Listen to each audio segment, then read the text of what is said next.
about the new lineup. Me and Neal got together with Jay a lot, and Jonathan and I... In 1987, you walk away. Yeah.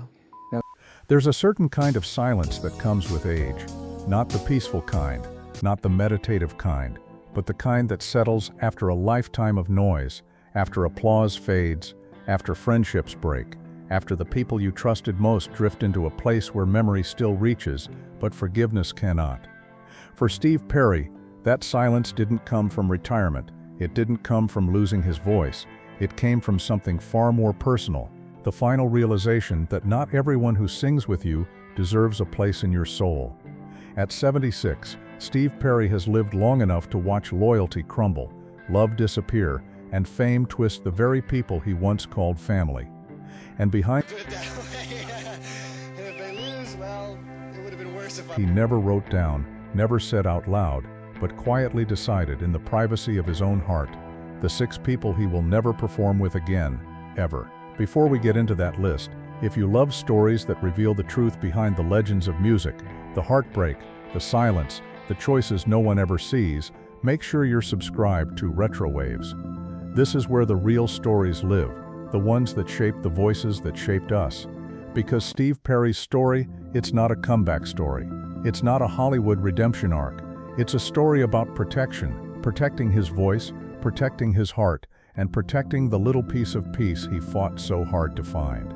And that story begins with the most painful fracture of all.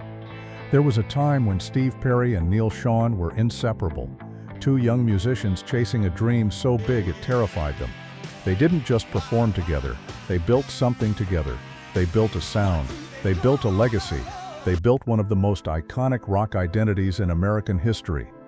But every partnership has a breaking point, and for Steve Perry, that breaking point came when music stopped being a brotherhood and started becoming a battlefield. Creative control, touring pressure, personal wounds that stacked on top of each other until they could no longer stand under the weight. Publicly, they were fine. Privately, they were falling apart. Perry disappeared. Schon moved forward. And the friendship that once felt indestructible became a reminder of everything that fame can poison. Steve has never said the words directly, but the truth is in the silence. In the decades he never returned. In the reunions he always avoided. In the interviews where the subject drifts to journey and his voice softens not out of nostalgia, but out of pain. He will never sing with Neil Schon again, not because of anger, but because some wounds are simply too deep to reopen. If Neil was the spark, Jonathan Cain was the structure. He walked into Steve Perry's world, carrying the chords to Don't Stop Believin', the song that would define generations. But the moment Cain joined Journey, everything changed. The band became bigger, the schedules became heavier, the expectations became brutal. And as Journey skyrocketed, the tension between Perry and Cain tightened like a rope. Creative disagreements turned into personal disagreements. What belonged to the group slowly became divided into territories, loyalties, and sides. By the time Steve Perry took his final bow with Journey, the emotional damage between them was irreversible. They were no longer 2 artists chasing a dream, but 2 men carrying the weight of the same past in completely different ways. Even today, with decades of distance between them, the space is still tense, civil, yes, respectful, often. But a musical reunion? That door closed a long time ago. Arnold doesn't belong on the list because of betrayal, or pain, or any emotional fracture. He belongs here because Steve Perry made his decision years ago. He will never return to Journey, not with Arnold, not with anyone, not under any version of the band's name. When asked why, Steve's answer was simple: it's not my life anymore. He appreciates Arnold, he respects him, but Perry's heart is no longer in the world that once made him a legend, and that means their voices will never cross paths on a stage. For fans, it's bittersweet. For Steve, it's closure. But this list, this silent, painful list, is about to turn even more personal, because the next name on it isn't a bandmate, isn't a creative rival, isn't someone who pushed him too hard or drifted too far. It's someone whose absence still echoes through every love song he ever wrote, someone who once had his whole heart, and when her name comes up, even Steve Perry falls quiet. And the reason she's on this list is a story that only grows heavier the deeper you go. Sherrie Swafford was not just a chapter in Steve Perry's life. She was the reason he once believed that love and music were meant to share the same heartbeat, and for a moment, a bright, fleeting moment, they did. Their relationship wasn't built in studios, it wasn't built on fame. It was built on two people trying to stay human in a world that demanded they be something larger than life. Steve didn't just love Shery, he trusted her in a way he didn't trust anyone else. He let her into the parts of himself that fans never saw. The small-town boy from Hanford, who wasn't sure he'd survive the machine of rock stardom, but the machine was louder than their love, touring, pressure, exhaustion. The expectation that Steve Perry should be available to everyone except the one person he actually wanted to come home to. Their relationship cracked, not because they stopped loving each other, but because the world around them refused to give them space to breathe. Shery became the face of a love story that millions believed would last forever, and Steve became the man who had to walk away from the one thing he couldn't replace. They never performed together again. Not because of bitterness, there was none. Not because of anger, there was no need, but because the history between them was too personal, too fragile, too deeply woven into the part of Steve Perry that still aches when he talks about the past. Even today, when her name comes up, he pauses, his voice softens, his eyes shift to a place only he can see, a place where the music stopped so he could survive. He will never sing with Sherrie Swafford, not in tribute, not in reunion, not in nostalgia. Some love stories end quietly, some end suddenly. Theirs ended inside a whirlwind of fame that neither of them asked for. And after Shery, Steve Perry's list becomes less romantic and more complicated. Because the next name on it belongs to a man whose talent Steve once admired deeply, a drummer who helped build Journey's sound and whose departure from Steve's life was as tense as it was final. Steve Smith was more than a drummer. He was the backbone of several of Journey's greatest eras, a rhythmic force behind songs that defined an entire generation. But behind the scenes, the harmony wasn't always musical. During the Raised on Radio era, schedules tightened, tensions rose, and Perry, faced with the weight of producing his first album with the band, began making decisions that would echo for decades. Some members felt pushed out, others felt unheard. Steve Smith was one of them. He and Perry were never enemies, but the disconnect was real, professional, cold, irreversible. After Smith's exit, the band fractured even further, and while Smith would return to Journey many years later, it was never with Steve Perry beside him. The silence between them isn't filled with drama or headlines. It's filled with something harder to navigate, distance that grew slowly until it became permanent. They haven't shared a stage since 1987, and with Perry's deep need for emotional peace, he will never step back into a room where old creative wounds still linger. But as strained as that relationship was, the next one was even more complicated, because the next person on Steve Perry's list didn't just drift away, he was caught in the crossfire of one of the most turbulent internal battles the Journey family ever faced. And unlike the others, this fracture didn't heal, even with time. Ross Valory was there from the beginning. He was part of the original blueprint, a piece of the band's DNA long before Steve Perry became its voice. Their connection wasn't emotional, not like Steve and Shery, but it was foundational. Together they built something that no one expected to survive the chaos of the 70s and 80s, yet it did, until everything fell apart. The tension between Valory and the rest of the Journey camp did not begin in recent years. It began in the shadows of the old days. When musical direction shifted, alliances changed, and the pressure of fame blurred every line that once held the group together. And while Perry never spoke harshly of Valory, he never reconnected with him either. Not once. Not publicly, not privately, as far as anyone knows. Their relationship didn't end with a fight. It ended with time. Time that stretched into decades of complete silence. And that silence told its own story, one far clearer than any interview ever could. If Steve Perry truly wanted to return to the people from his past, Valory would have been one of the first. He never was. But if you think this list is only about old Journey scars, it isn't, because there is one more name, one more fracture, that reveals more about Steve Perry's heart than all the others combined. A name tied not to conflict, but to loss, not to bitterness, but to a grief Steve carried alone for years, and when this final connection broke, it changed him forever. There's a moment in every artist's life when the past stops being a memory and becomes a weight. For Steve Perry, that moment didn't arrive with age, it arrived with loss. Because after Neil Schon, Jonathan Cain, Arnel Pineda, Steve Smith, and Ross Valory, the final name on Steve Perry's list wasn't an enemy, wasn't a colleague, wasn't a rival. It was someone who represented love, possibility, and a future he walked away from, not because he wanted to, but because he didn't know how to hold on without breaking himself.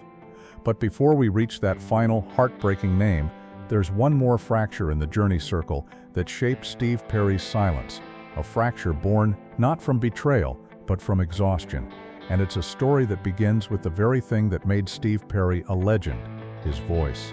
When Steve Perry stepped away, truly stepped away, he didn't slip out through the back door of the music industry, he vanished.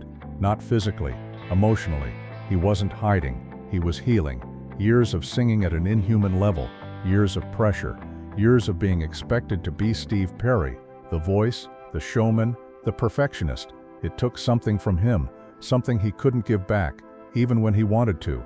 After his last performance with Journey, Steve didn't drift away from just the band. He drifted away from everyone connected to that era. Managers, producers, collaborators, even friends. People reached out. He stayed quiet. People asked him to return. He refused, gently but firmly. In that silence, a new boundary formed, not out of anger, but out of survival. He would never sing with them again, not because they were bad people, but because he could not return to the version of himself they remembered. That version was gone. The world thought it was pride, thought it was stubbornness, thought it was ego, but the truth was far more fragile. Steve Perry was afraid that if he stepped back into that world, he would lose the last pieces of himself he had managed to protect. And that fear, that invisible scar, shaped the final name on his list. Because she wasn't part of the band, she wasn't part of the music industry, she wasn't part of the tension, the lawsuits, or the creative wars. She was something else entirely, something the world still doesn't fully understand. Fans talk about "Oh, Shery" like it's just another 80s anthem, but for Steve Perry, it was a confession, a message, a fragile moment captured forever in melody. Sherrie Swafford wasn't the kind of love you outgrow. She was the kind of love you remember in the quiet moments, the kind that teaches you what your heart can survive and what it can't. And the truth, the unspoken truth, is that Steve Perry never stopped caring for her, not even after they parted, not even after life took them in separate directions, not even after decades of silence. But what people forget is that behind their breakup was something darker than distance, touring, or fame. There was exhaustion, there was vulnerability, there was a man who became so emotionally drained by the world around him that he no longer had the strength to carry a relationship he truly cherished. And Shery, for all her love and patience, couldn't carry it alone. When they separated, their story didn't end with anger. It ended with heartbreak, the kind that freezes a person in time. Steve Perry never found another love quite like hers, and that's why she's the 6th name on the list, not because of anything she did wrong, but because to sing with her again, even in nostalgia, would reopen a wound Steve spent a lifetime trying to close. He lost a partner, he lost a future, but he also lost the one person who understood him before the legend consumed him. To sing with her now would be to step back into a memory he's never fully recovered from. And while Shery may be the deepest emotional fracture on this list, there is still one more break, one more name that changed Steve Perry's life forever. Because before Steve Perry walked away from Journey, before he disappeared from the spotlight, before he built the walls that still protect him, he faced a moment that shattered him in a way no band breakup ever could. A moment that didn't just take him away from the stage, a moment that took someone he loved, someone whose loss would reshape every decision he made afterward, including the decision to stop singing with those who had once been closest to him. And that loss is the key to understanding why Steve Perry never truly came back. Before the world understood Steve Perry's silence, before fans spent decades wondering why he refused every reunion, before the interviews where he dodged the simplest questions with a gentle smile, there was a moment that broke him in a way no one could see coming. A moment that didn't happen on stage, or in a studio, or in the middle of a stadium filled with screaming fans. It happened in a hospital, in a quiet room, with the soft hum of machines and the weight of goodbye hanging in the air. Steve Perry's mother, Mary Quaresma, was the anchor of his life. The first voice he ever sang with, the one who pushed him to pursue music when he doubted himself, the one who reminded him who he was long before the world called him a legend. Her illness appeared slowly, then all at once, and for the first time in his career, the tours, the expectations, the pressure, none of it mattered. He left the spotlight, he left the band, he left the world that demanded everything from him, because the one person he couldn't lose was slipping away. Her death didn't just take his mother, it took his direction, it took his ability to pretend he was invincible, it took the unshakable confidence that built Journey's most powerful years, and with her gone, Steve Perry's voice, the one the world believed was eternal, suddenly felt like a burden he no longer knew how to carry. For months, he didn't sing. For years, he didn't perform. And for decades, he stayed away from the people who reminded him of the life he lost the moment he lost her. This was the unspoken reason he never returned to Journey, why he kept his distance from the people on his silent list, why he built a wall around the most vulnerable parts of himself. Not because of ego, not because of conflict, not because of bitterness, but because grief changed the meaning of music for him. And the people connected to his old life, the 6 he would never sing with again, represented that loss in a way nothing else could. Neil Schon, Jonathan Cain, Arnold Pineda, Steve Smith, Ross Valory, Sherrie Swafford, each of them tied to a version of Steve Perry that no longer exists, a version shaped by love, success, tension, heartbreak, and the relentless weight of expectations. But after his mother passed, Steve no longer wanted to be the voice of a generation. He wanted to be a man who could finally breathe. And in a world where everyone wanted something from him, silence became his only protection. Years later, long after the world accepted that Steve Perry was gone for good, something shifted. He found love again. Quiet love, private love, a relationship he protected even more fiercely than his silence. Her name was Kelly Nash, and she was the first person since Shery who reached the part of him that had been shut down for decades. But life, once again, was cruel. Kelly was battling cancer when Steve met her. He loved her anyway. He stayed with her anyway. He chose her anyway. And as he watched her fight, and eventually lose that fight, something inside him awakened, not the performer, but the man who needed to speak again, if only to honor the people he had lost. That voice didn't come back because of fame. It didn't come back for Journey. It didn't come back for nostalgia. It came back because grief had taken so much from him, and music was the only thing that could give a small piece of himself back. This was why he recorded again after so many years, why he finally stepped into a studio, why he allowed the world to hear him one more time, not to reunite, not to reclaim, not to relive, but to remember.